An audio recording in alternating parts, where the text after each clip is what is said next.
Ang istoryang inyong mapakikinggan ay naglalaman ng mga salita at eksena na hindi naaangkop sa mga bata. Ang gabay ng mas nakatatanda ay kailangan. Hindi mo ako lolokohin? Sabi nila, kapag malapit na ikasal, doon nagloloko ang lalaki. Promise, hindi kita lolokohin. Hindi totoo yung mga pamahiin na ganyan. Siguro yung ibang lalaki na miserable ang buhay, sinasayang yung babaeng mahal nila para sa mga babaeng para sa libog lang. Basta ako, hindi ko yun gagawin. Kahit kasal na tayo, hindi kita lolokohin. Sana totoo yung sinasabi mo. Dahil sa oras na malaman kong niloloko mo ko, hindi ako magdadalawang isip na hiwalayan ka. Wala akong pakialam sa ilang taon nating pagsasama at sa mga nagastos natin para sa kasal dahil hindi ako nagbibigay ng second chance sa mga taong manloloko. Dahil ang panloloko, hindi yun pagkakamali. Choice yun. Pinili. Minsan, ang pagiging mabuting kaanak ay hindi nagbibigay ng garantiya na kabutihan din ang matatanggap mo pabalik. Katulad ni Marjorie na nagmagandang loob para tulungan ang pinsan niyang may kapansanan, ngunit sa huli, pagtataksil lang ang iginanti sa kanya nito. Dahil sa galit niya, tuluyan siyang magpapasakop sa kapangyarihang itim. Sa paghihiganting gagawin niya, makakaya niya kayang maghilom sa sakit o ito lang din ang magiging dahilan para makaranas siya ng higit na pagdurusa. Oh, ang dami mo naman yatang binili ngayon. Ano yan, pang isang buwan na ba? Baka naman maubos ang budget mo. Eh di ba nga, lilipat na sa bahay si Badet? Kailangan ko ng dagdag budget. Yung iba rito, mga personal niyang pangangailangan. Yun ba yung kinikwento mo sa akin na pinsan mong hindi pantay yung binti? Para siyang iika-ika maglakad? Hindi ko pa nakita sa personal yon. Oo, siya nga. Bukas kasi nasa bahay na yon. Baka pala mamayang madaling araw. Hindi ko sigurado kasi inaayos niya pa yung mga gamit niya. Bakit ikaw mag-aalaga sa kanya? Akala ko ba may ka-live-in partner yon? Ano nangyari? Naghiwalay sila. Ang sabi niya, nahuli niya nga raw na may inuwing babae yung partner niya sa bahay nila. Kawawa nga sa halip na humingi ng tawad sa kanya, siya pa ang pinalayas. Ay, awang-awa naman ako kasi umiiyak sa akin. Paano ang budget niya? Huwag mo naman sabihin na sagot mo yun lahat. Babe, may pinag-iipunan tayo, di ba? Magpapakasal tayo next year. Hindi ko naman sinasabi na huwag kang maging mabait. Pero huwag naman sobra. Hindi mo na obligasyon lahat sa angkan nyo, ha? Nung nakaraan, nagpapadala ka dun sa tita mo. Tapos may isa ka pang pinsan na pinautang na hanggang ngayon hindi ka pa binabayaran. Alam ko naman, babe. Pero kilala mo naman ako. Maawain ako. Hanggat kaya ko makatulong sa kapwa ko, talagang tutulong ako. Saka, hindi naman siya magtatagal sa bahay. Parang mag-move on lang siya. Healing, kumbaga. Alam mo naman kapag galing sa breakup, di ba? Kailangan niya ng taong makakausap. Wala naman siya kamag-anak rito sa Pampanga Maghahanap din naman daw siya ng trabaho. Ay, hindi na pala ako makakatambay ng matagal sa bahay mo. Paano naman ako magpapalambing yan? Pwede pa naman. Hiwalay naman ang kwarto namin. Di ba, 3 room meron sa bahay. Yung isa para sa closet ko. Tapos walang natutulog sa kabilang kwarto. Yun ang magiging kwarto niya. Basta sabihan mo ako pag kailangan mo ng tulong, ha. Iba talaga pag meron kang mabait na girlfriend. Ang hirap pagbawalan. Kaya mahal na mahal kita Sinamahan pa ni Noel ang kasintahan pa uwi sa bahay nito para tulungan siyang ayusin ang kabilang kwarto. Bago umuwi ang binata, nagkaroon pa ng saglit na romansahan sa dalawa. Dahil doon, hindi na nakauwi si Noel sa bahay niya. Doon siya natulog sa kwarto ng kanyang nobya. Kinabukasan, maagang nagising si Marjorie matapos na tumawag sa kanya ang pinsan. Maingat pa siyang kumilos dahil ayaw niyang magising ang nobyo sa himbing ng pagkakatulog nito. Bagong gising ka pa ata, ate? Sorry nakaistorbo pa ako. May pasok ka ba sa trabaho ngayon? Wala akong pasok kapag weekend. Tuloy ka. Labag mo na lang dyan yung mga gamit mo sa gilid ng sofa. Kumain ka na ba? Hindi pa kasi ako nakakapagluto. Yung naiwan dito yung pagkain namin kagabi. Okay lang yan, ate. Ano ka ba? Nakakahiya nga sa'yo eh. Hindi naman ako maarte. Huwag ka mag-alala. Huwag ka na mahiya. Tumutulong naman ako na bukal sa loob ko. Sandali iinitin ko ang pagkain. Kumusta ka naman pala? Eto, sobrang sakit pa rin ang puso ko. Ang hirap lang kasi tanggapin eh. Akala ko kasi mahal na mahal pa rin namin ang isa't isa. Tapos bigla ko malalaman na matagal na pala sila nung babae niya. Bakit naman ganun ang ginawa niya sa'yo? Ilang taon na nga ba ulit kayo? 3 years na kami, ate. Tapos 2 years na kaming live-in. Mabuti na lang hindi ako nagpakasal sa kanya nung February. Baka mas lalo akong kawawa, no? Ay, oo naman. Mabuti na lang talaga. Ang hirap niyan sa totoo lang ha. Kasi paano kung makilala mo na yung taong para talaga sa'yo tapos nakatali ka sa iba? Ay, hayaan mo na yon. Maganda ka naman, matalino at mabait. Alam ko na makakatagpo ka rin ng lalaking para sa'yo. Yung hindi ka lolokohin. Hindi ko alam, ate. Kasi naman, alam mo na, may kapansanan ako. Ang liit ng isa kong binti, tapos iika-ika pa maglakad. Nakakahiya kasi siguro talaga ako, ano. Yun din kasi ang sinabi ng ex ko, kaya niya ako niloko dun sa normal na babae. Mas maganda kasi yun, mas may pakinabang. Hoy, ano ba yung pinagsasabi mo? Huwag mong ibaba ang sarili mo, ha? Ako pa naman inis na inis ako kapag may naririnig ako mga ganyan. At ang kapal naman ng mukha ng lalaki na yon para sabihin na may diferensya ka. Eh baka siya ang may diferensya sa utak dahil cheater siya. Ay, ang aga nagigigil ako sa mga manloloko. Habang nagsasalita si Marjorie, bumukas ang pinto ng kwarto niya at lumabas ang kasintahan. Nabigla pa ito matapos na makita si Badeth. Medyo nagtaka pa siya pero naalala niya rin na may darating ngang pinsan ang nobya. Babe, siya yung pinsan ko, si Badeth. Badeth, si Noel, boyfriend ko. Hi, hello. Kumusta ang biyahe mo? Hindi ka ba nahirapan magpunta rito? Buti hindi ka naligaw. Hindi naman po, kuya. Kasi yung nabook ko naman alam na rito. Live-in na rin po ba kayo ni Ate Marge? Nakakahiya naman pala, nakikisiksik ako sa inyo rito. Sure ka ba ate na okay lang? Hindi kami live-in. May bahay siyang sarili. Diyan lang sa kabilang barangay. Minsan lang siya matulog rito, lalo kung day off ko. Ay, wag ka nang mahiya ka naman. Biro lang.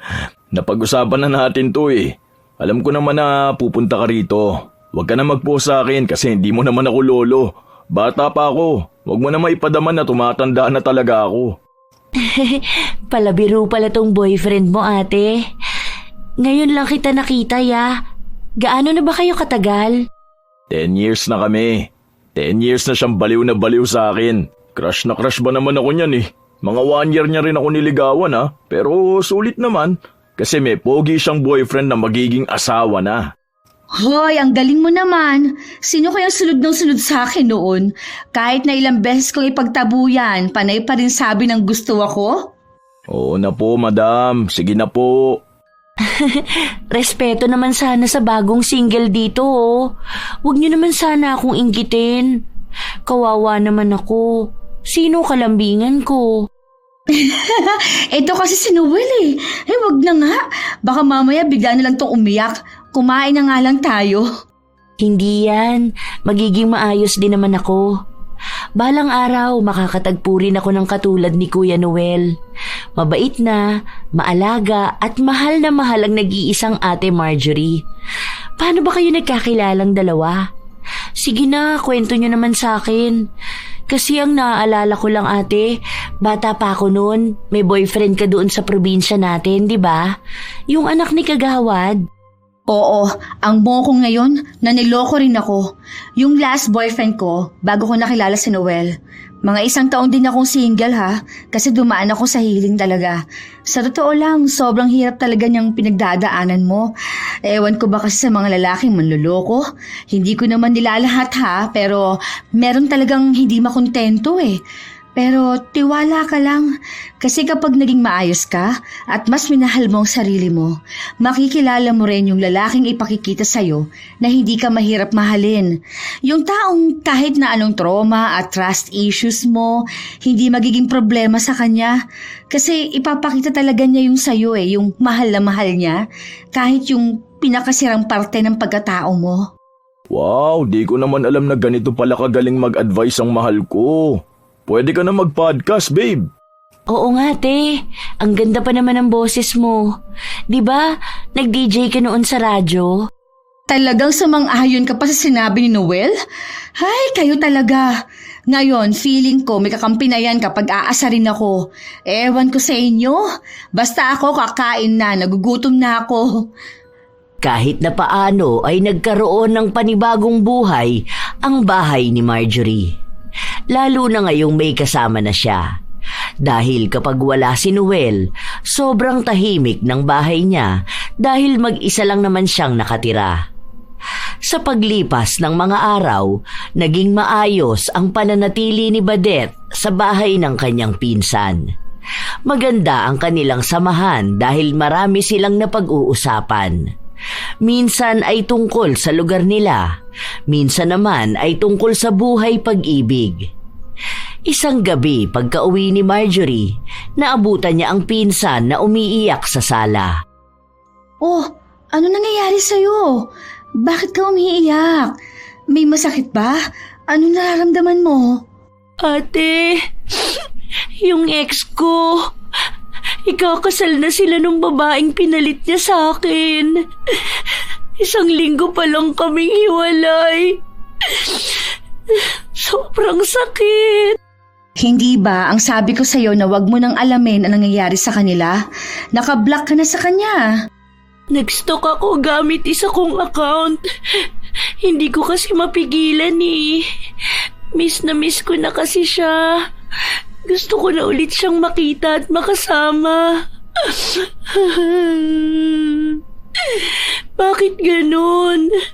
Bakit parang wala lang sa kanya yung 3 taon namin? Bakit mas mahal niya yung bago niya? Ako yung nakasama niya nung walang-wala siya eh. Tapos ngayon, parang hindi na niya ako kilala. Hindi ba ako sapat para mahalin? Sapat ka. Kamahal-mahal ka. Sadyang hindi lang talaga ikaw ang gusto niyang makasama habang buhay. Kailangan mong gawin ngayon, maging matatag para sa sarili mo. Oo, alam ko parte ng pag-move on yung nararamdaman mo at valid naman ang feelings mo. Pero wag mo sanang hayaan na malugmok ka. Hindi lang sa kanya iikot ang mundo mo. Hindi siya ang buhay mo. Naging parte lang siya. Pero mahal na mahal ko talaga siya, ate. Hindi ko alam ang mangyayari sa buhay ko kung tuluyan na siyang mawawala sa akin. Hindi ko alam kung makakalimutan ko pa siya eh. Sobrang bigat sa dibdib ko. Ang hirap huminga. Kakayanin mo yan, naniniwala ako sa'yo. Sige, hayaan mong damahin niyang sakit na yan hanggang sa wala ka na talagang maramdaman. Mahal mo siya, oo, gets ko yun, pero kapag dumating ang araw na matanggap mo na yan, alam ko na magpapasalamat ka na hindi kayo nagkatuluyan. Sana nga, ate. Sana nga. Hindi natigil si Badette na umiyak. Awa ang tanging nararamdaman ni Marjorie dahil alam niya ang pakiramdam ng niloko ng lalaking minamahal. Alam niya rin na mahirap talagang matanggap na magiging masaya na ito sa taong ipinalit sa kanya. Kaya isinasama niya sa mga dasal niya ang paghilom ng kanyang pinsan at ng iba pang mga tao na nakakaranas ng ganong pakiramdam. Habang lumilipas ang mga araw, pinipilit ni Marjorie na libangin ang pinsan niya. Kaso, madalas kasi itong nasa loob lang ng bahay mag-isa kapag nasa trabaho siya. Ayaw din naman ni Badette lumabas-labas nang hindi siya kasama. Babe, 5 p.m. mamaya ha? Di ka ba mag-OT? Date tayo. Sunduin natin si Badette. Sure ka ba? Ayaw mo ba na tayo lang ang mag-date muna? Uwian na lang natin siya ng pagkain. Nag-aalala kasi ako sa kanya eh. Mag-isa lang siya dun sa bahay ngayon tapos ito pang usapan namin sa chat. Wala siyang ibang ginawa kundi ang magdrama. Palaging gusto na niyang mamatay.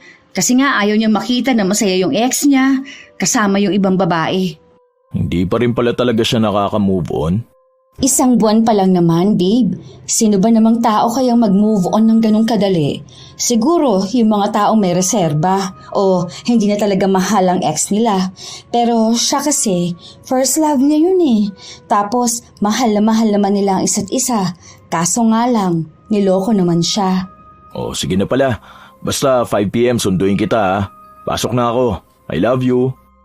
Humalik muna si Noel at naglambing sa nobya bago ito nagtungo sa kabilang palapag ng gusali na pinapasukan nila. Iisang kumpanya lang naman ang trabaho nila pero magkaiba sila ng departamento. Nagpatuloy sa trabaho si Marjorie habang kinakausap niya rin ang pinsan niya. Binibigyan niya ito ng magagandang salita at pag-asa. Hanggang sa hindi niya namalayan ng oras, malapit na matapos ang oras ng trabaho nila.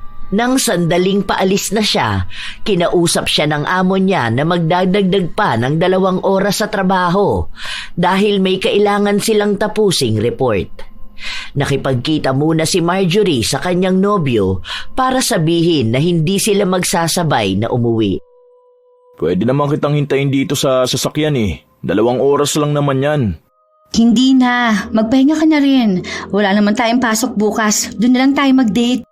Ngayon ko nga gustong maglomi. Pwede naman yan bukas. Ako na lang magluluto para sa'yo. Para mas masarap pa. Ay, babe. Pwede na sa bahay ka na lang muna umuwi ngayon. Nag-aalala kasi ako kay Badet eh. Baka kasi kung anong gawin niya sa sarili niya. Sige na, babe.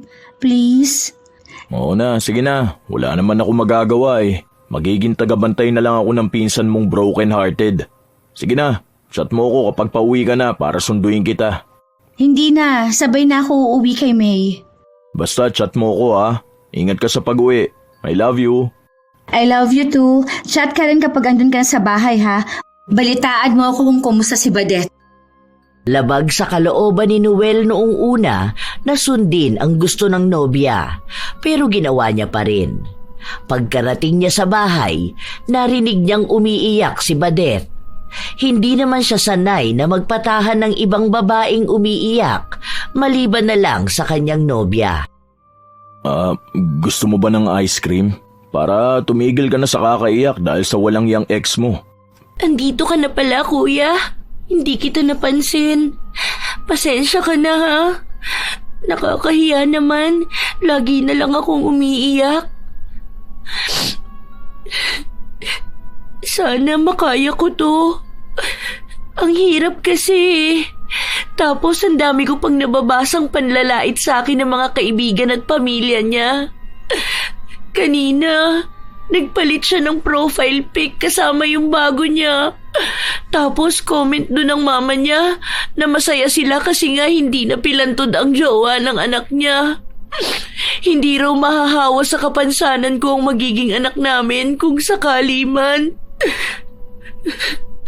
Kasalanan ko ba na ganito ako pinanganak? Siguro naman wala namang tao na gustong ganito isilang, di ba? Pasensya na, hindi ako marunong mag-comfort eh. Samahan na lang kita rito hanggang sa dumating si Marjorie. Okay lang, ya. Upo ka na lang dito sa tabi ko. Baka pwede ring payakap ako. Ha? Yakap talaga? Bakit? Wala namang mali siya yun. Yakap ang pang-comfort mo sa akin.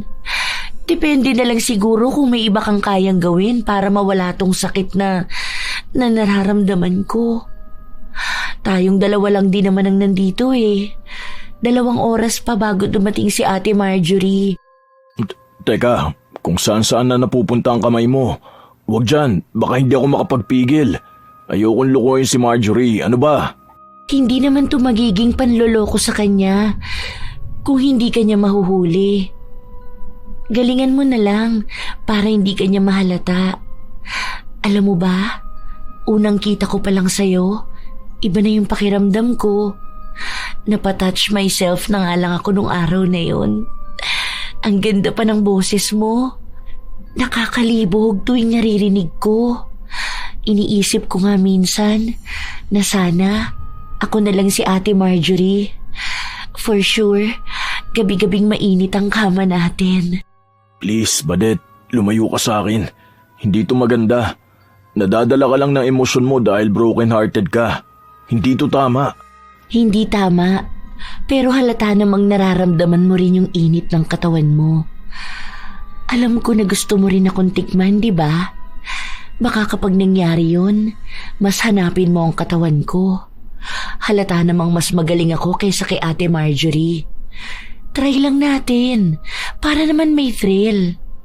Pinilit labanan ni Noel ang sarili niya kahit na nararamdaman na ng katawan niya na gusto na niyang bumigay.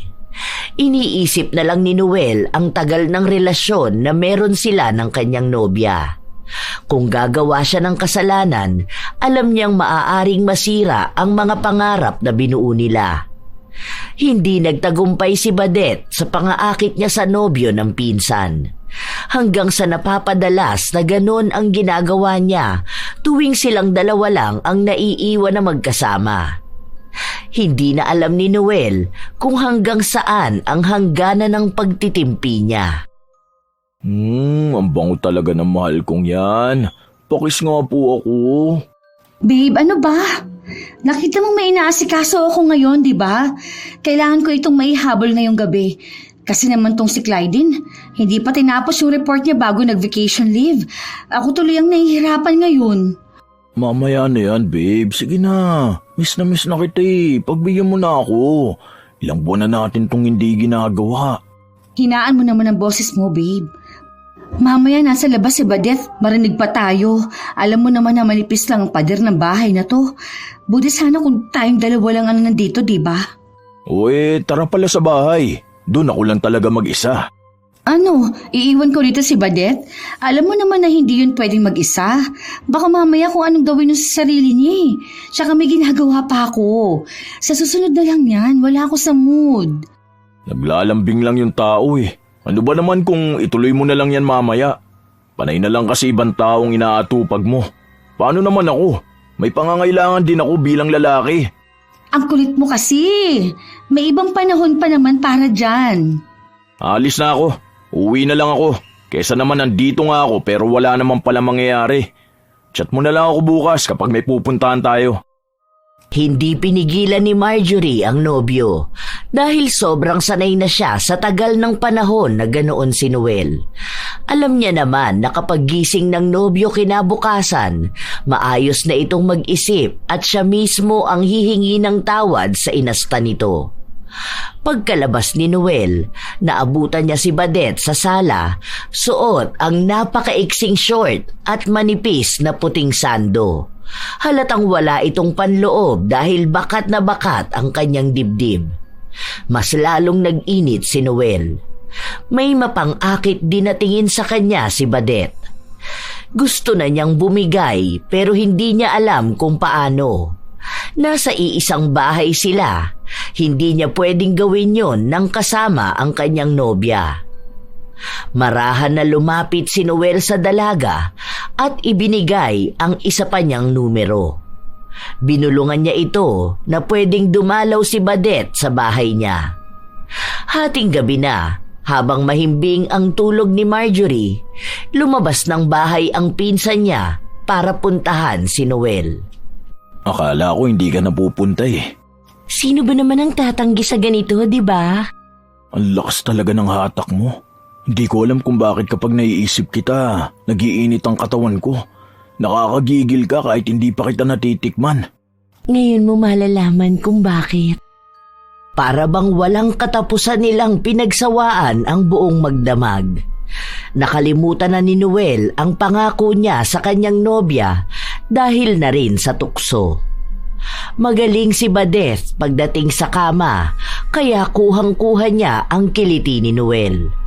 Hindi ganoon si Marjorie, kaya alam ng binata na hahanap-hanapin niya ang linamnam na dala ni Badet. Kinabukasan, umaga na nang umuwi si Badeth. Naabutan niya pa ang pinsan na nagluluto at halatang bagong gising din. Oh, akala ko natutulog ka na sa kwarto mo. Saan ka galing? Nagpahangin lang ako sa labas. Sinubukan ko maglakad-lakad mag-isa. Alam mo yun, para kahit na paano maging maayos naman ako. Ano, kumusta naman? Ayun, nagiging maayos na ako. Alam mo yun, te, sobrang gaan ng dibdib ko. Para na ulit akong nabubuhay sa mundo ko. Oo, minsan naiisip ko pa rin ang ex ko kasi mahal ko talaga siya. Pero ngayon, parang unti-unti ko na ring tinatanggap na hindi talaga kami ang itinadhana.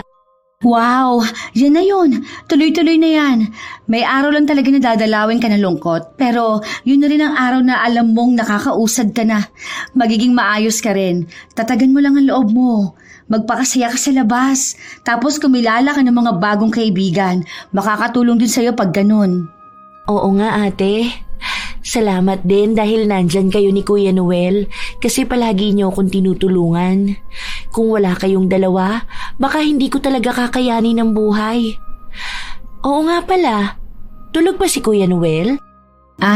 Hindi naman siya dito natulog eh. Nagtalo kami kagabi kaya ayun, umuwi. Hindi mo naman ata pinagbigyan eh.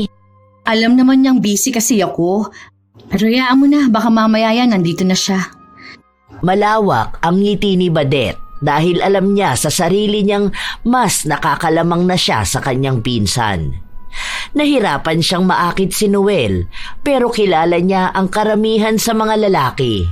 Madali silang matukso, lalo na kung hindi sila tinitigilan.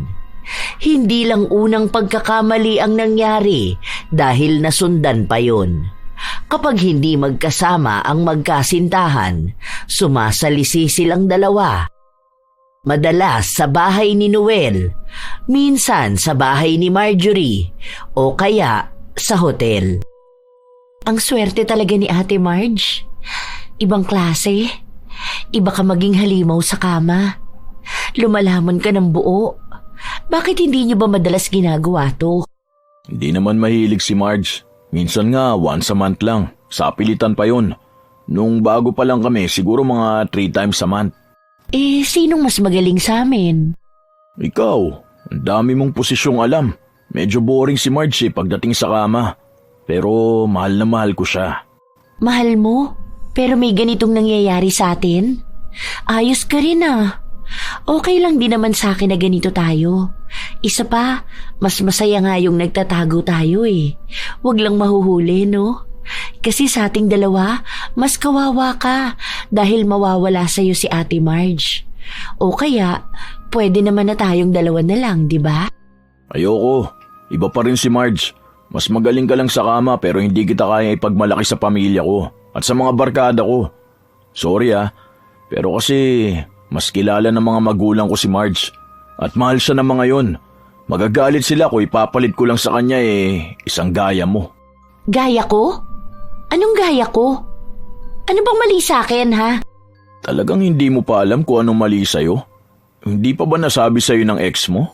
So, nakakahiya talaga tong kapansanan ko?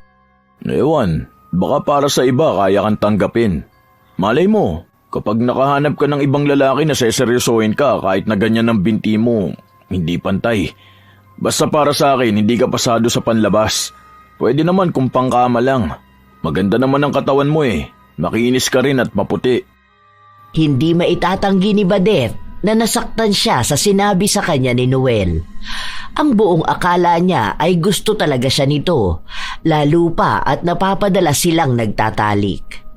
Malambing din ito sa kanya kapag silang dalawa lang ang magkasama. Ang buong akala ni Badeth, naghihintay na lang si Noel ng tamang pagkakataon para makipaghiwalay sa nobya nito. Pero mali siya. Dahil kahit pala may nangyayari sa kanila, kahihiyan pa rin ni Noel ang iniisip niya kapag nalaman ng lahat na ipinagpalit niya ang babaeng perpekto sa babaeng depektibo. Dahil dinamdam yon ni Badeth, gumawa siya ng paraan para mas lalong pag-awayin ang dalawa. Kung masisira niya ang relasyon ni na Marjorie at Noel, iniisip niya na siya naman ang pipiliin ng binata. May pupuntahan ka ba? Bihis na bihis ka ata. Wala naman. Lalabas lang ako. Bakit? Masama bang mag-ayos para sa sarili? Hindi naman. Maganda nga yan nag-aayos ka na ulit. Gumaganda ka na. Tama yan, huwag mong pabayaan ang sarili mo. Anong gusto mong palabasin? Napangit ako, ganon? O sige, ikaw na ang maganda. Siguro nilalait mo rin ako dahil pilantod ako. Ganon? Na di pantay ang binti ko? Napayat at mas maiksi ang isa? Akala mo naman kung sino kang perfect. Maganda ka lang naman dahil maputi at maganda yung mga damit mo. Pero kung ikaw ang naging ganito sa akin, baka mas pangit ka pa. Nagagalit ka ba sa akin? Wala naman akong ginagawang masama sa'yo. Wala ding masama sa sinabi ko. Pinapataas ko lang naman ang self-confidence mo. Kunwari ka ring mabait no? Akala mo talaga mahinhin kang babae Makaalis na nga. Hindi kaagad nakapag-isip ng maayos si Marjorie. Hindi niya alam kung bakit bigla na lang nagbago ang pakikitungo sa kanya ng pinsan. Iniisip na lang niya na maaaring parte na lang yon ng pagbabago nito dahil sa sakit na naranasan niya. Hindi na pinatulan ng dalaga si Badet. Sa halip ay mas inunawa niya na lang ito. Pero habang tumatagal, may mga pasaring na sa kanya ang pinsan. Hindi man direktang sinasabi sa kanya, ramdam niyang may lihim itong galit sa kanya. Babe, nakikinig ka ba sa sinasabi ko sa'yo? Bakit nakatulala ka dyan? Anong iniisip mo? Alam mo, may napapansin ako kay Badet Ikaw ba? May napapansin ka bang nagbabago sa kanya? Ewan ko, ano bang pagbabago? Yung buhok niya, bagong gupit. Hindi yan. Kasi parang galit siya sa akin May naaalala ka bang nagawa ko sa kanya? Ay nako, wag kang magpaka-stress sa mga ganyang bagay. Hayaan mo siya sa buhay niya. Matanda na siya para isipin mo pa. Ano na, yung sa usapan natin. Di ba pupunta tayo sa Taiwan next month? Naayos ko na yun Basta yung leave mo, baka makalimutan mo. Ayokong hanggang dun magtatrabaho ka. Sige. Pero dadaan muna tayo kina mama mo, di ba? Yung ibibigay ko sa kanya, andun pa rin sa bahay.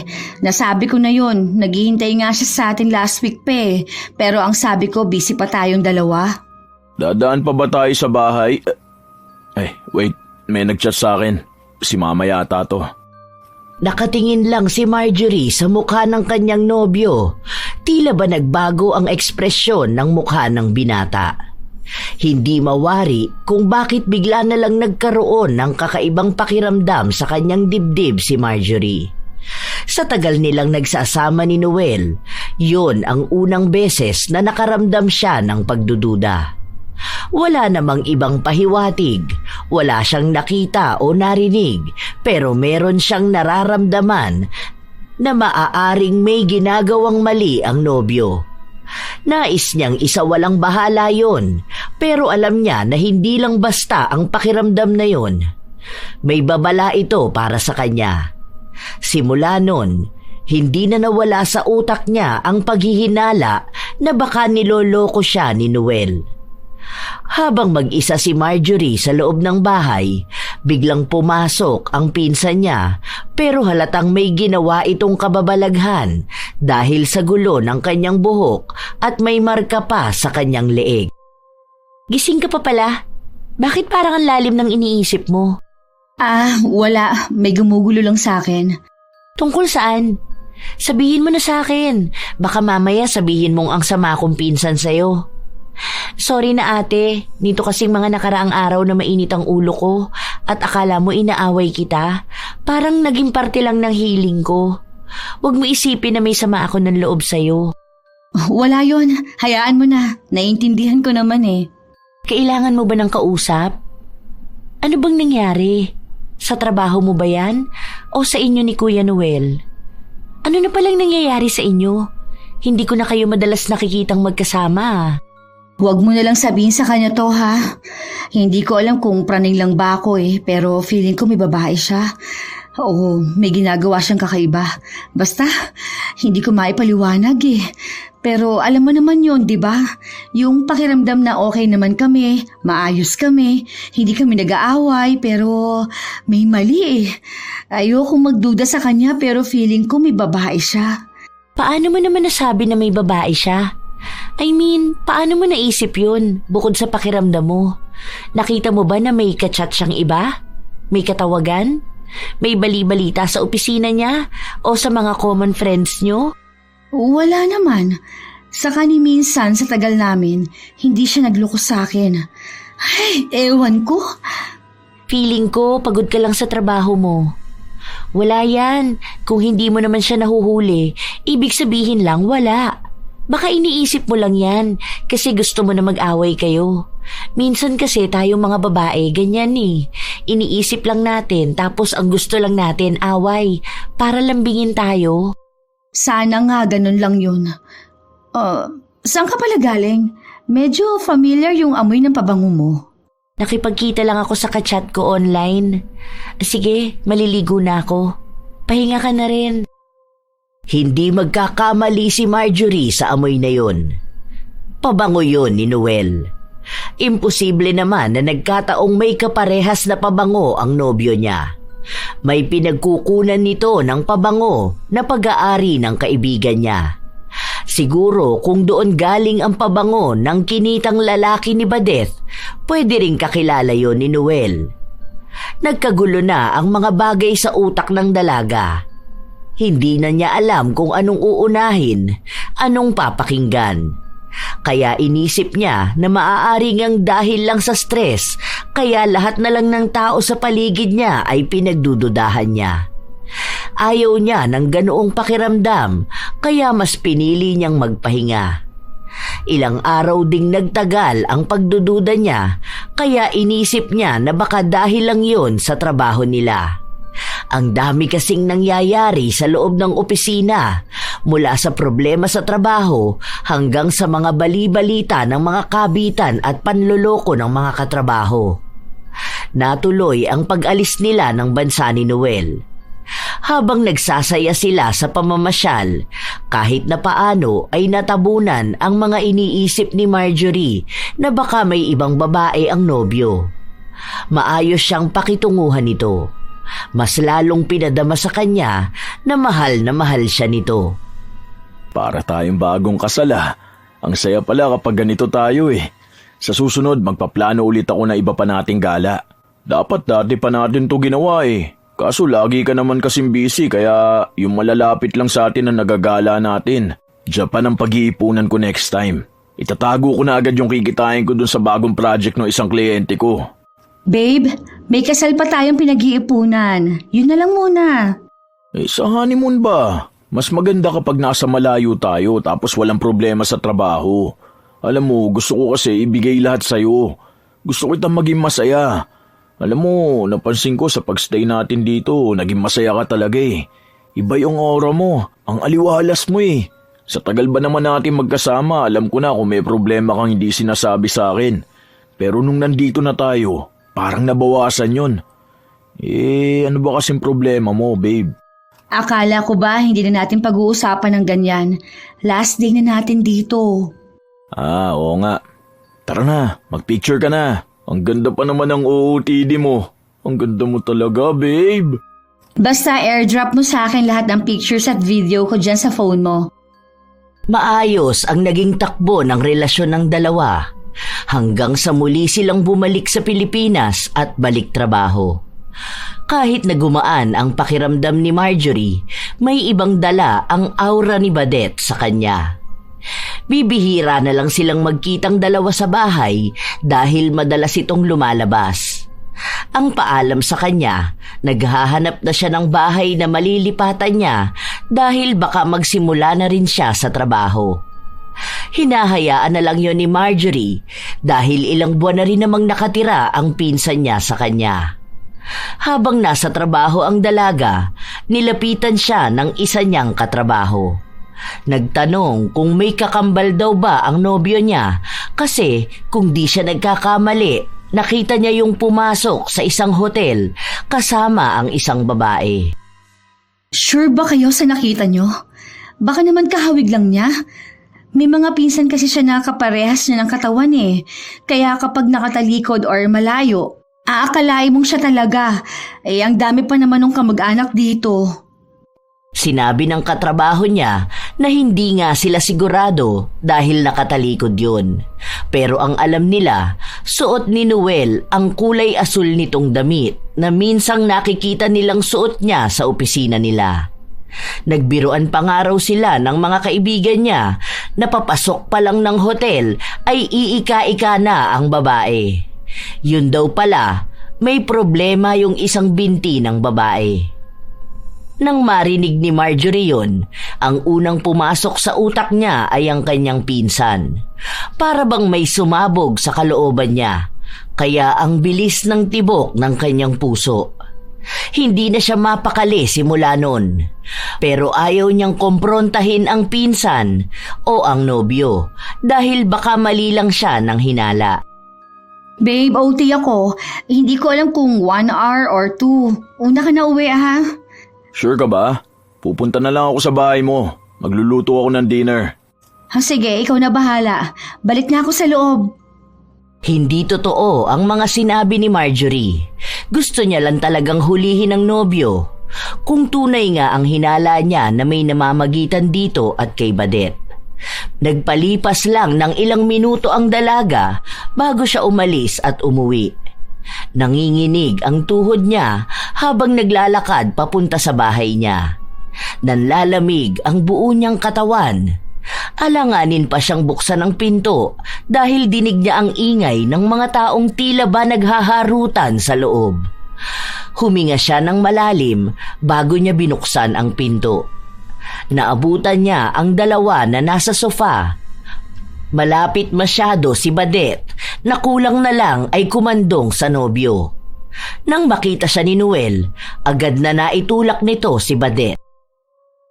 Akala ko ba OT ka ngayon, babe? Sana sumabay ka na sa akin. Hindi raw pala ako kasama sa mag-OT. Hindi na kita tinawagan dahil baka nagluluto ka. Nauna na yata kayo mag-dinner? Nagpapakulo pa lang ako ng karne. Yung nakita mo kanina, Ate Marge, wala lang yun. Kinukulit ko lang si Kuya Noel. Miss ko na kasi ang mga kuya sa probinsya. Tumawag kasi sa akin. Sakto dumating si Kuya Noel. Munti ka na nga akong maiyak kasi miss na miss ko na ang pamilya ko. Ganun pala kayo ng mga kuya mo ka-close. May pahagat labi pa ha, tapos haplos sa buhok.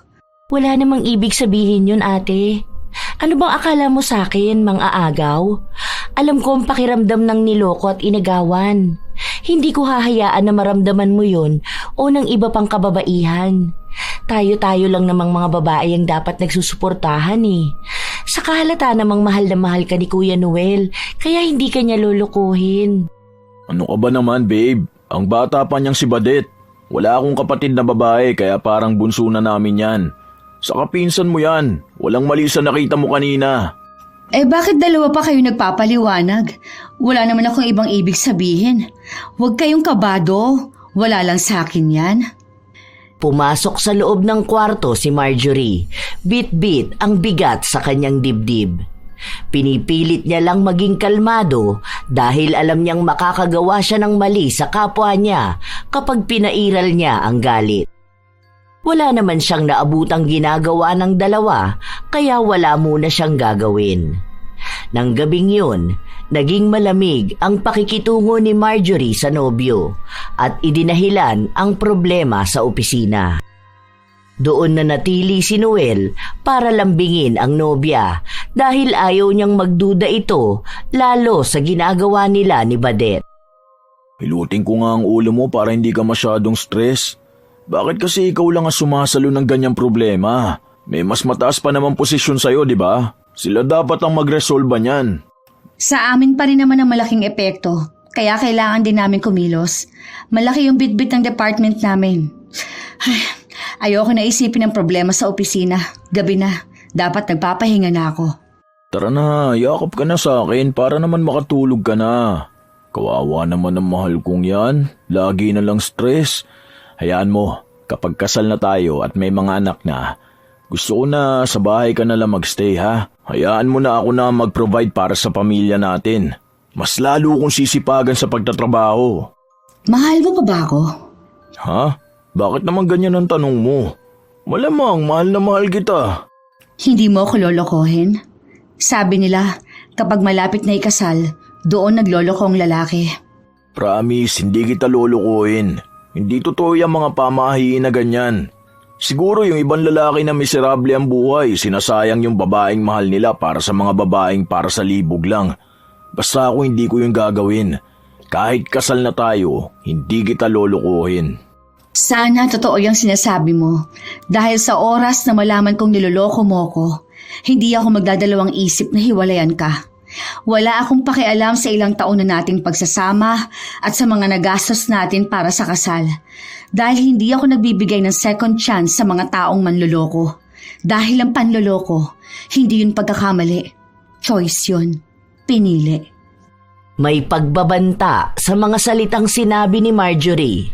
Malambing man siya sa pagyakap sa nobyo, ramdam ni Noel na may hinala na ito sa kanya. Alam din ito na kapag sinabi ni Marjorie, yun ang ginagawa niya. Sa paglipas ng mga araw, napagtanto na ni Noel na gusto na niyang itigil ang pakikipagrelasyon kay Badet, pero hindi niya kinakaya. Sa halip na pag-usapan nilang tapusin na, nauuwi lang sila lalo sa matinding pagkakasala. Alam mo, galingan mo lang magpaliwanag kapag nahuli ka. Iyakan mo lang.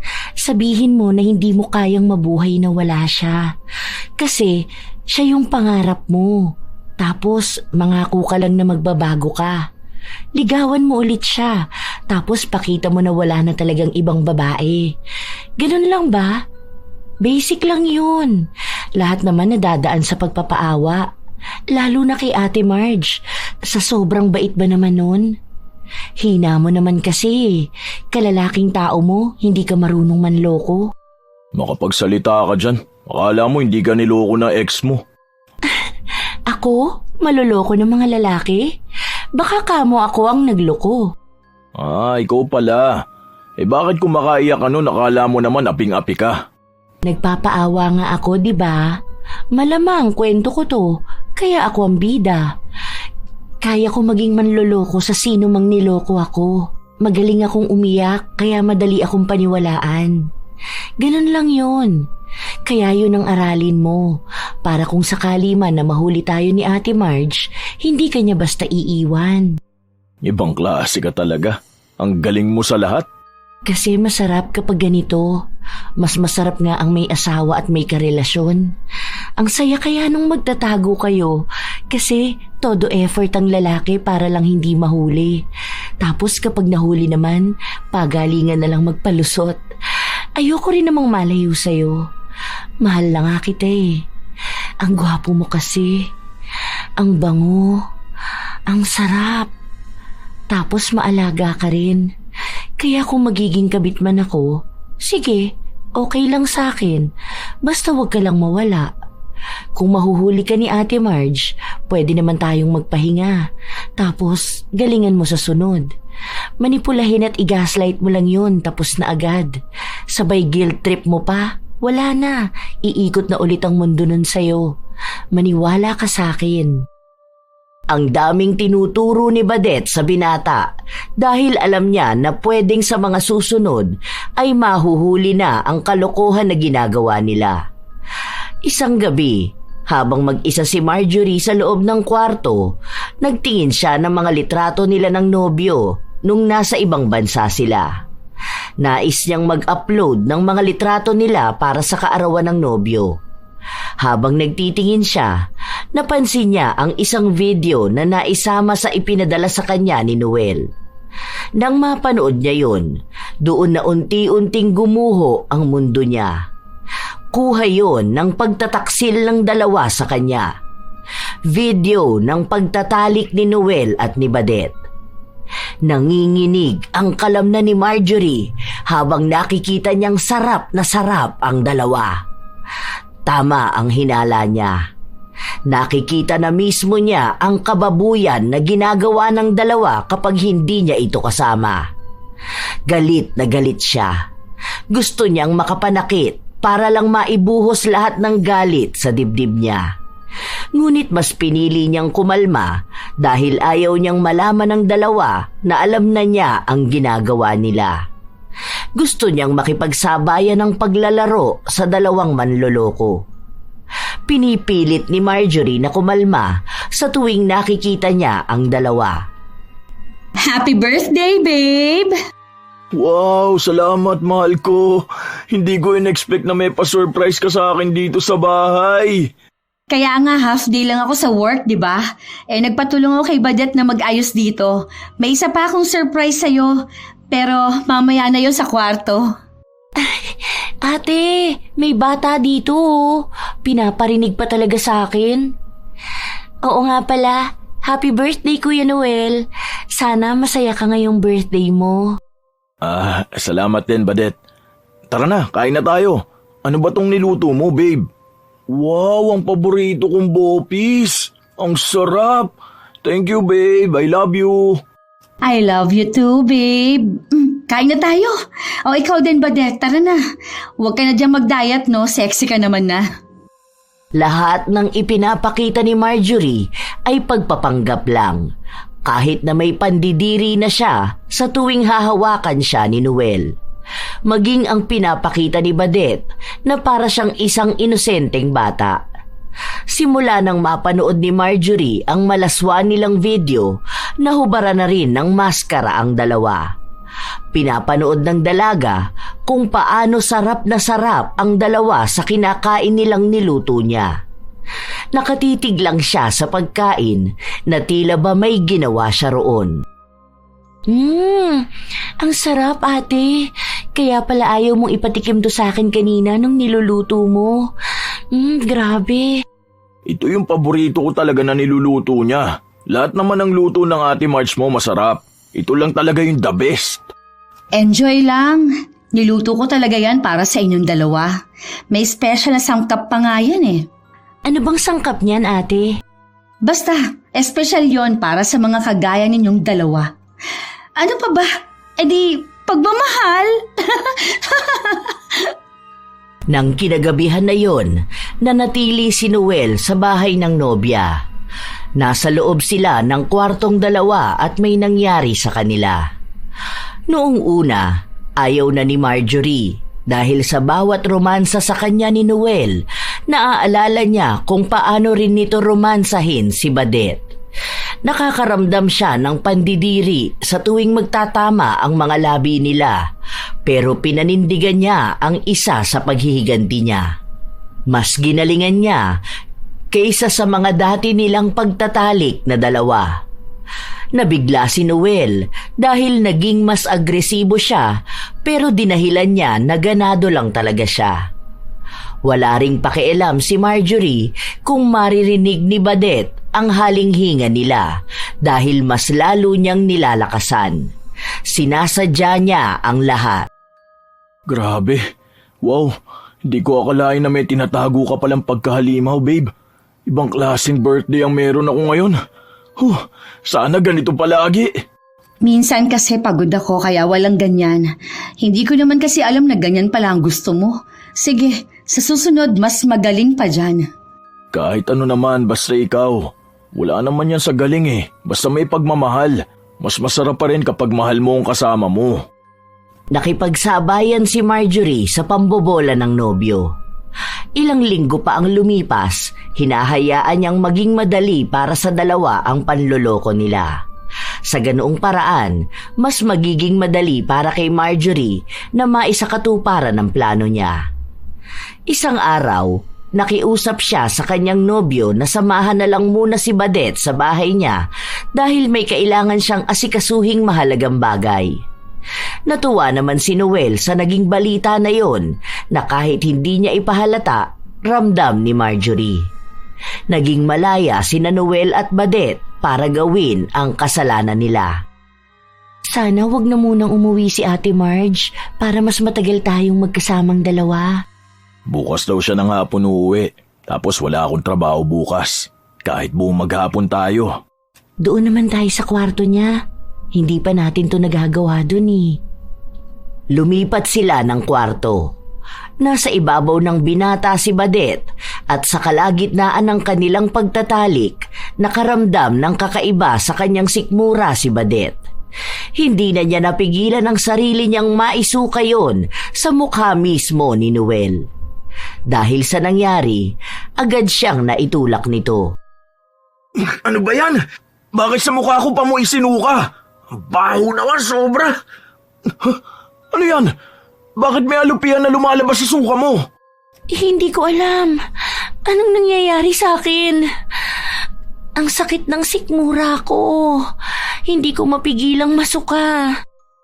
Nang makita ni Noel ang kulay itim na suka ni Badet na sinasamahan pa ng mga buhay na insekto, hindi niya rin napigilan ang sarili na sumuka. Pero ang sa kanya naman ay bubog, kaya may kasamang dugo ang pagsuka niya. Diyos ko, ano ba to? Bakit may bubog naman ang suka ko? Ang sakit sa lalamunan, parang nasusugat. Nagpapalitan sila ng pagsuka, hindi nila magawang pigilan yon. Dahil silang dalawa lang ang nasa loob ng bahay, wala silang mahingian ng tulong. Agad na tinawagan ni Noel ang nobya para sabihin na may kakaibang nangyayari sa kanila ni Badet at kailangan nila ng tulong niya. Bilisan mo magbihis, baka biglang dumating si Marjorie. Bakit kasi tinawag mo pa? Sana nagpunta na muna tayo sa ospital. Kailangan natin ng kasama dahil baka maaksidente pa tayo sa daan. Kalmadong dumating si Marjorie. Naabutan niya ang dalawa sa sala kung saan halatang may nararamdaman sila. Ipinaliwanag ni Noel ang nangyari kaya agad din naman silang nagtungo sa ospital. Pero pagdating nila doon, normal na pagsuka lang naman ang nararanasan nila. Walang bahid ng kahit na ano, di katulad nung nandun sila sa kwarto. Nagmumuka silang baliw sa kapapaliwanag. Wala rin namang naniniwala sa kanila. Totoo, nakita ko talaga na may lumabas na bubog sa suka ko. Tapos si Badet, may buhay na alupihan. Ang dami pang insekto na kakaiba. Nakainom ba kayong dalawa? Totoo ang sinasabi ni Kuya Noel, ate. Ako nga ang unang nasuka eh. Nasukahan ko pa siya sa mukha. Nakita ko yung suka sa kwarto at sa kama. Paano mo siya nasukahan sa mukha? Nakapatong ka ba sa kanya? Hindi yung ganun, babe. Natutulog kasi ako tapos ginising niya ako dahil masama ang pakiramdam niya. Tapos bigla na lang siyang nasuka. Hindi ko alam ano ba tong nangyayari sa akin. Baka mamaya may nabubuhay na insekto sa katawan ko, ate. Natatakot ako. Hindi ko alam paano ko uuwi nito sa probinsya. Sasamahan ko na lang muna kayong dalawa. Bukas, ako nang kukuha ng result sa hospital. Magpahinga kayo. Baka kung ano-anong iniisip nyo Kaya kung ano-anong nakikita ninyo. Wala namang kahit na maliit na insekto sa suka mo kanina, Badet. Baka sira na yung nakain mo, kaya sumama ang tiyan mo. May palihim ng ngiting sumilay sa labi ni Marjorie. Unti-unti na rin niyang nabibigyan ng leksyon ang dalawang manloloko. Gusto na lang niyang makita mismo ng sarili niyang mga mata kung paano sila magdurusa. Pagka-uwi sa bahay, agad na pumasok sa kwarto si Badet habang si Noel nakaupo lang sa sofa. Pareha silang pagod ang katawan at nanghihina. Ilang sandali pa, bago magluto ng pagkain si Marjorie, lumabas si Badet at nasuka siya sa harapan ng pinsan. Napaluhod pa siya dahil mas maraming insekto ang lumabas sa bibig niya. Kasunod naman niya ay si Noel na may mas malaking bubog naman. Nasugat pa ang labi nito at nagdugo. Ito yung sinasabi ko sa'yo, ate. Tulungan mo kami. Dalhin mo na ulit kami sa ospital. Ang sakit ng nararamdaman ko. Parang napunit pa ang bituka ko. Ate, tulungan mo kami. Ayoko ng ganito. Nakakadiri na. Baka may nabubuhay na insekto sa katawan ko. Ano? Masaya ba? Dalawa kayo nakakaranas niyan. Ayaw niyo yun? Matapos yung magpakasaya sa panloloko sa akin, sabay naman na kayong mapaparusahan? Ano bang sinasabi mo, babe? Ganyan talaga ang gawain ng mga manloloko, ano?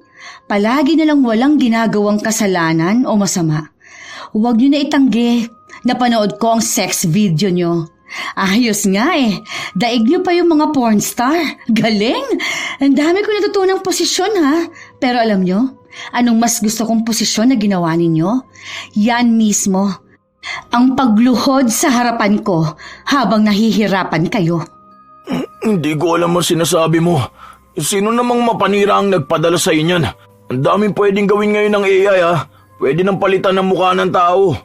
Wow, ibang klase. Ang galing mo na sa ganyang palusot ha. Tinuruan ka na ba ng walang hiyang baldadong to ha? Hindi niyo ako mapapaikot sa mga kamay ninyo. Matagal ko na itong alam pero tahimik lang akong gumagante.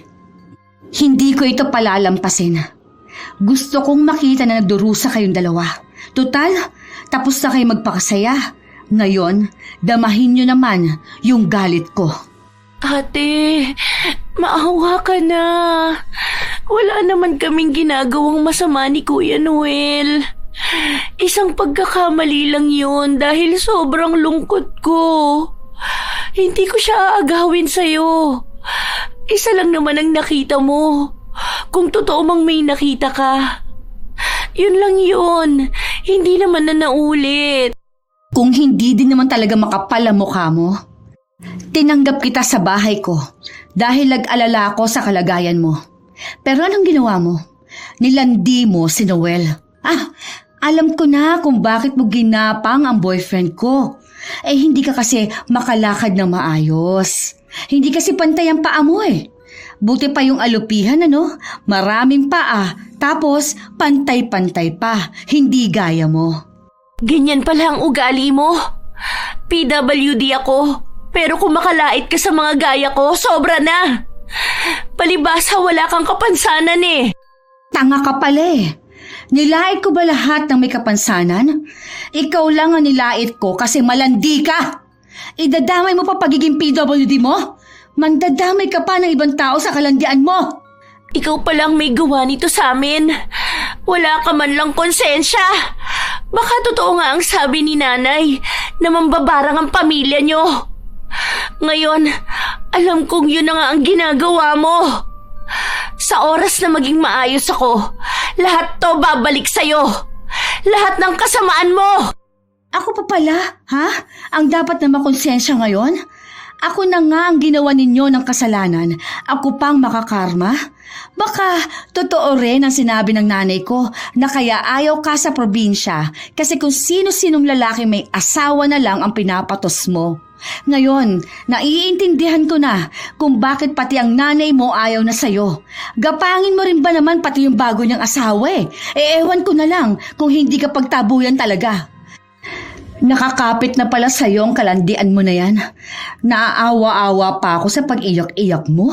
Nagsasabi ka pa na magpapakamatay ka dahil niloko ka ng ex mo.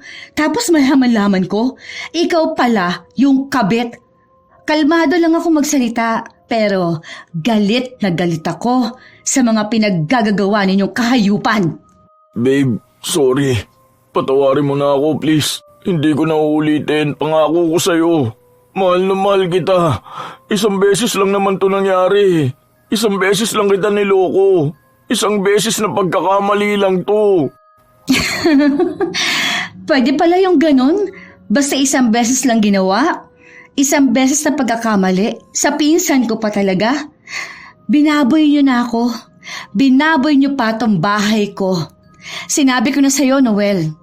Hindi ako nagbibigay ng pangalawang pagkakataon sa mga lalaking manloloko.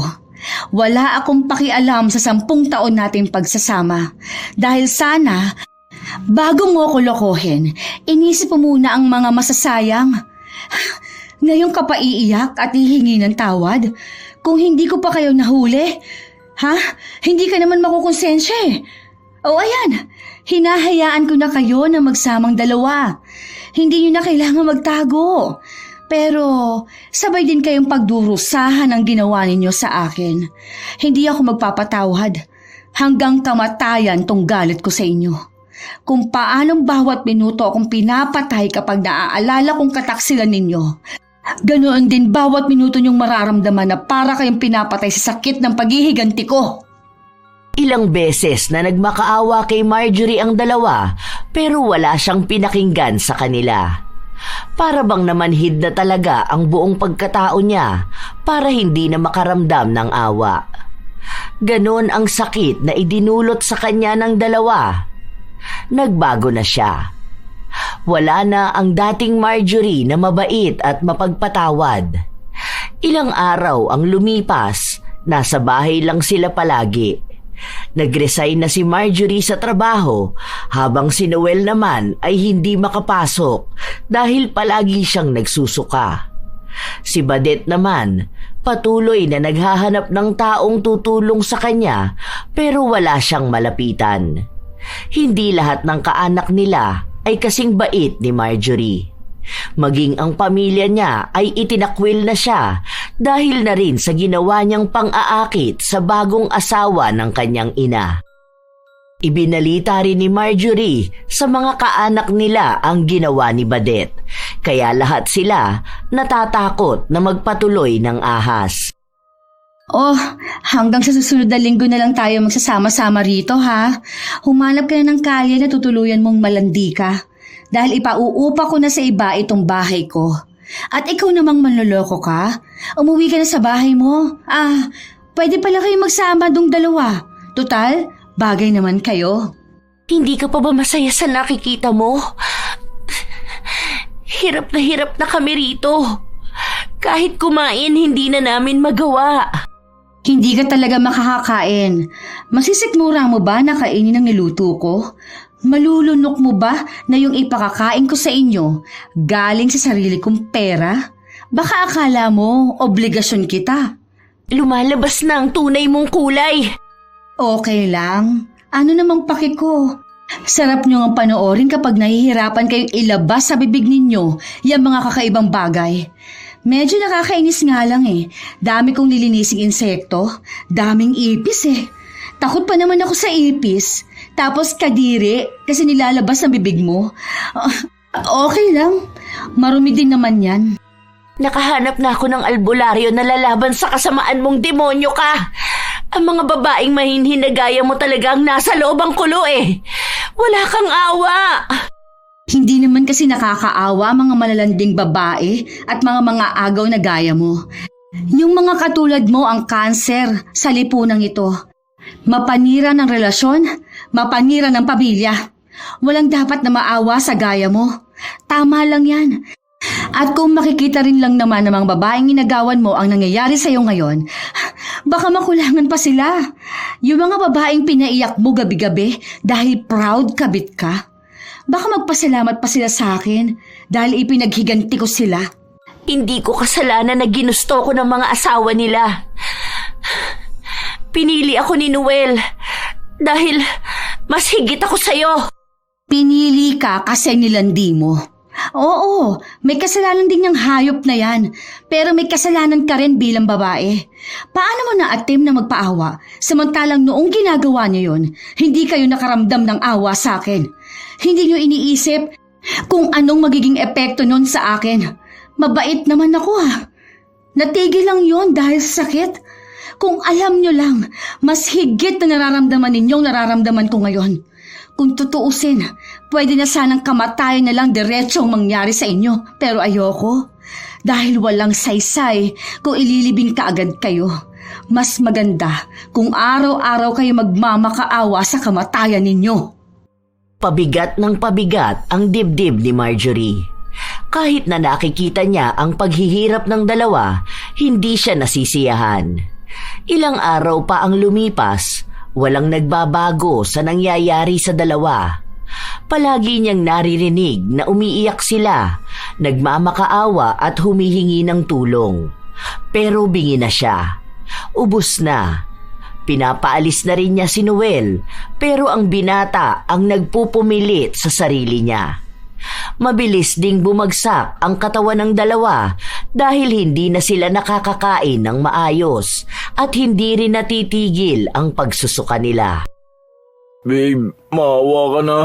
Patawarin mo na kami. Pangako ko sa'yo na ito na ang huling beses na lulukuhin kita. Ayoko ng ganitong pakiramdam. Ang sakit na. Ang hirap na. Ito na talaga ang huling beses dahil tapos na tayo. Nasabi ko na rin sa mga magulang mo na hiwalay na tayo. Tinapos ko ang ugnayan ko sa kanila ng maayos. Lalo at wala namang silang nagawang masama sa akin eh. Kaya gusto ko magpaalam sa kanila. Wala na tayong pag-asa, Noel. Hindi na maaayos itong relasyon natin. Babe, hindi ko kaya mabuhay nang wala ka. Ikaw yung babaeng gusto kong makasama habang buhay. Mahal na mahal kita. Hindi na ako makakahanap ng iba pang gaya mo. Please, hayaan mo akong patunayan sa'yo na magbabago ako. Kung iiwan mo ako, patayin mo na lang ako. Nung masaya ka bang umuungol habang nakapatong sa kanya, yan ba ang naisip mo? Mahal mo ko, pero sinaktan mo ko? Anong pagmamahala meron ka? Ano, deserve ko ba na ganituhin? Maayos tayo eh. Oo, may mga pagkukulang ako bilang girlfriend mo. Pero hindi sana umabot sa puntong kailangan mo akong gaguhin. 10 taon yun, Noel. Nung araw na naisipan mo magkamali, yun na rin ang araw na tinigilan mo kong mahalin. Alam mo ba kung anong mga tanong ang paulit-ulit na nasa utak ko? Ha? Naging masaya ka ba sa akin? Mahirap ba akong mahalin? Ganyan lang ba ako kadaling lokohin? Alam mo yung pinagdaanan ko noon. Alam mo kung gaano kagalit sa mga manloloko pero ginawa mo ulit sa akin eh. Mas masakit. Mas masahol ka. Alam kong mali ako, inaamin ko yun. Natukso ko. Nagpadala ako sa kasalanan. Pero hindi ibig sabihin na hindi kita mahal. Ikaw lang yung babaeng nakikita ko mamahalin ko ng walang hanggan. Please babe, hindi ko kaya. Please patawarin mo ko. Kahit buong araw ako lumuhod sa harapan mo gagawin ko. Basta bigyan mo ako na isa pang pagkakataon para ayusin ang mga kasalanang nagawa ko sa'yo. Siguro sa pagpapatawad, maglalaan pa ako ng mahabang panahon. Galit na galit ako eh. Hindi to basta mawawala. Para akong binabangungot ng gising. Pero sa pagbibigay ng chance, wala na. Hindi na yun mangyayari kahit na kailan. Hindi ko kailangan na lumuhod ka pa. Ayoko na. Kasi kung magkakabalikan tayo, hindi na maaalis sa utak ko na uulitin mo lang ulit ang ginawa mo. Magkakagulo na tayo palagi. Hindi na mawawala ang pagdududa sa akin. Please, babe. Pangako, wala nang ibang babae ang mamamagitan sa ating dalawa. Itatrato na kita ng mas tama ngayon. Hindi mo naman ako tranato ng mali. Sobra-sobra pa nga ang ginagawa mo eh. Sa sobrang pagtrato mo nga sa akin ng tama, hindi ko napansin may ibang babae na pala. Doon ko lang rin napagtanto na kahit pala anong pagmamahal ang ibigay at iparamdam mo sa akin, kung gugustuhin mo magkaroon ng ibang babae, gagawin mo talaga. Isang pagdududa na nga lang eh. Tumama pa. Sorry, pero tapos na talaga tayo. Ikumusta mo na lang ako sa mga magulang mo. Mamimiss ko sila dahil sobrang bait ng pamilya mo sa akin. Hindi ko na sila ulit makikita kung paanong hindi na ulit tayo magkikita pagkatapos nito. Doon lang unang beses na pumatak ang luha ni Marjorie. Hindi na niya naitago ang emosyon niya. Ang dami niyang panghihinayang sa relasyon nilang nasira. Hindi lang sa mga pangarap nilang binuo, hindi lang sa nakaraan nilang pinagsamahan, kundi pati na rin sa pamilyang nakasanayan na niya ng mahabang panahon. Pero wala na siyang balak pang ayusin ang anumang meron sila ni Noel. Gusto na lang niyang ayusin ang buhay niya. Dumating ang araw na sinundo ng kapatid ni Noel ang binata sa bahay ni Marjorie. Ilang beses itong humingi ng tawad sa ginawa ng kapatid niya at sinabi nito na alam niya ang ginagawa ni Marjorie sa dalawa. Pero hindi na nila yon pinakialaman. Nakiusap na lang siya na kung darating man ang araw na magpapatawad siya, sana mawala na rin ang paghihirap ng kapatid niya. Matapos nun, pinalayas ni Marjorie si Badet. Iniwan niya to sa labas ng bahay kasama ang mga damit nito. Yun na rin kasi ang araw na aalis si Marjorie. Hindi pa siya nakakahanap ng taong uupa sa dati niyang bahay. Matigas talaga ang puso mo. Hindi ka na talaga naawa. Hintayin mo na lang na magpatawad ako. Pero hindi ko pipilitin to. Dahil ayokong ako naman ang mahirapan. Mahabang panahong paghilom to. Sana sa susunod, matuto ka sa buhay. Dahil lahat ng kasalanan at pagtataksil, may kapalit. Ako na lang ang nag-iisang tao na may pakialam sa'yo. Sinayang mo pa. Hindi ako habang buhay na mabait. Yun ang huling salita na binitawan ni Marjorie bago siya tuluyang nagpakalayo-layo. Nanuluyan siya sa isang bahay na inupahan niya. Doon niya sinamsam ang sariling sakit. Ang mga luhang pilit niyang itinago, lahat yon nailabas niya. Gusto niyang mapag-isa lang dahil ayaw niyang magmukhang mahina sa kahit na sino. Inabot siya ng 1 buwang nakakulong sa loob ng bahay niya. 1 buwan ng pag-iyak at proseso ng pagbabalik sa sarili niya. Hanggang sa isang araw, tinawagan niya ang ina para magpatulong kung paano niya babawasan ang parusa ng barang kina Noel at Badet. Noong una, hindi sumang-ayon ang kanyang ina na gawin yun, pero sinabi niya na gusto niyang hayaan na lang ang dalawa na magkaroon ng sarili nilang buhay.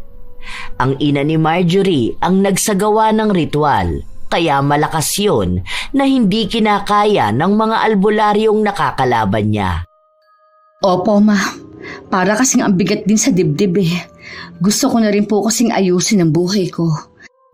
Tama na itong pagmumukmuk ko. Ikaw na lang po ang bahala sa kanila.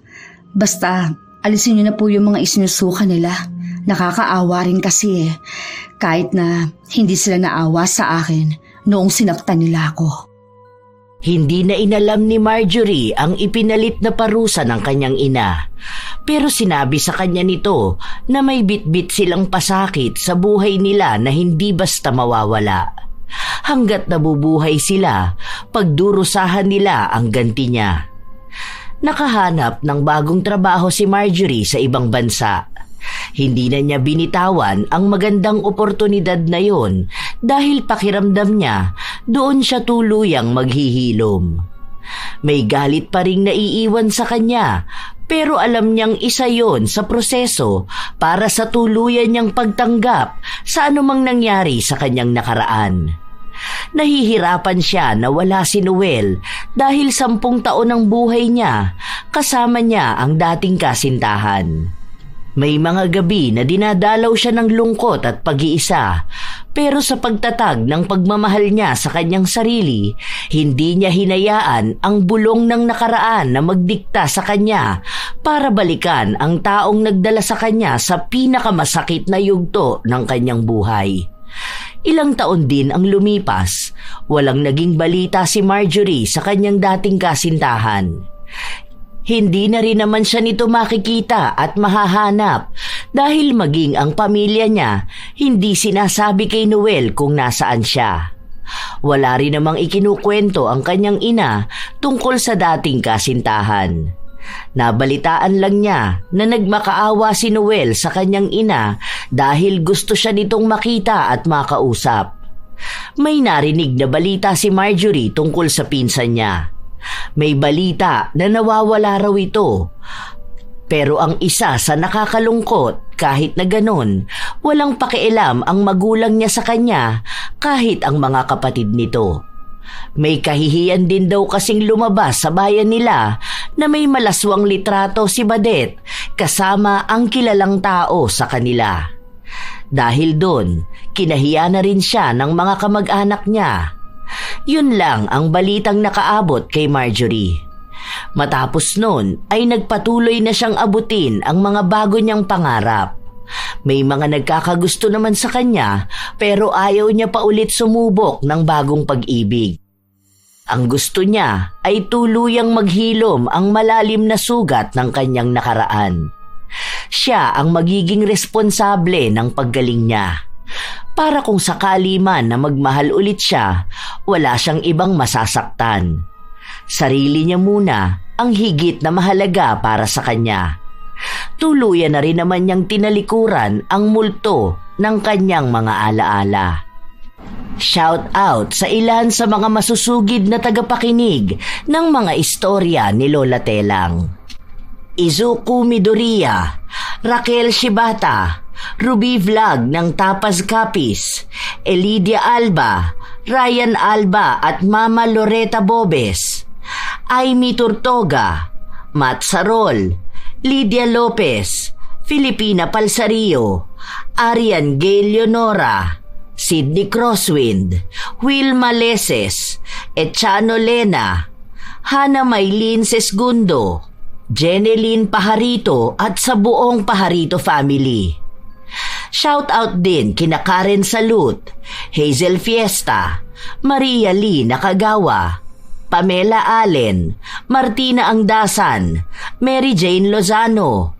Congratulations din sa kanyang anak na si Andrea Novi Lozano na nagtapos ng tourism noong July 29. Noriel Pascual, Red 925, June Soriano, Lailani Pimentel, Lita Alipio, Catherine Alipio, Roselyn Mangilin, Leonisa Cobo, Arialin Notarte, Mary Jenny Rea Batiduan, Ami Yong, Jenilyn Jacobe, Azenar Noriv at sa Azenar Goodies, Daisy Dulatre, Abby Sugama, Mergy Jade Aroza, Lance MBB, Rubelin Eneria, Runalyn Eneria at sa buong Eneria family, Lerma Bo, Chef M.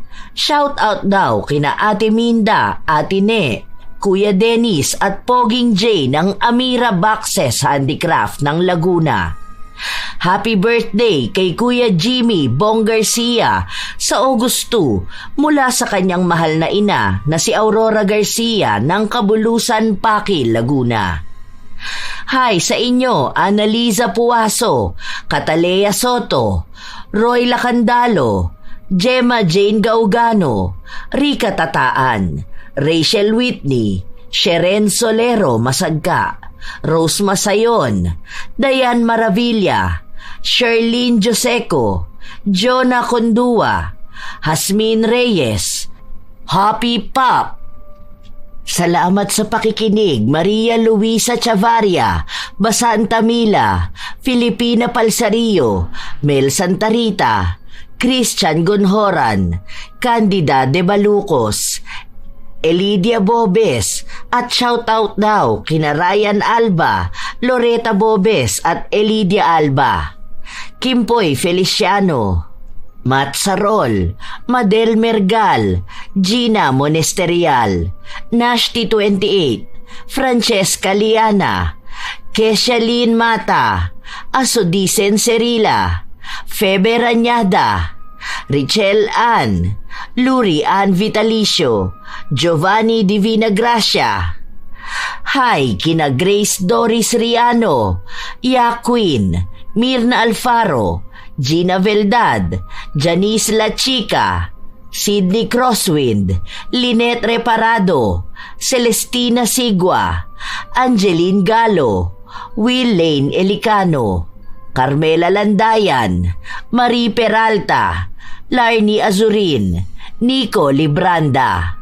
Shout out sa inyo, Inda Perez, Pamela Agasang, Annaliza Puaso, Rica Tataan, Hana Maylin Sesgundo, Sheren Solero Masagka, Mayla Lanon, Rode May Panaligan, at sa Malipaunon family, Librado family, Panaligan family at Hilado family.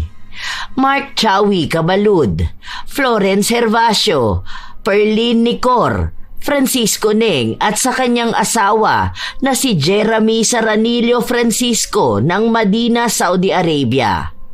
Verheven at kay Jane Manheven ng Singapore.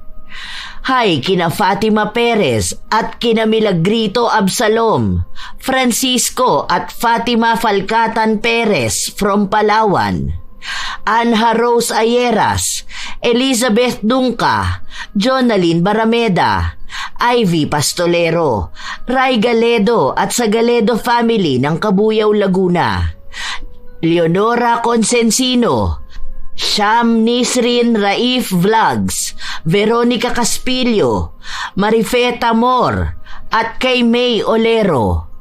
Ito ang inyong Lola Telang at maraming salamat sa pakikinig nyo, mga apo.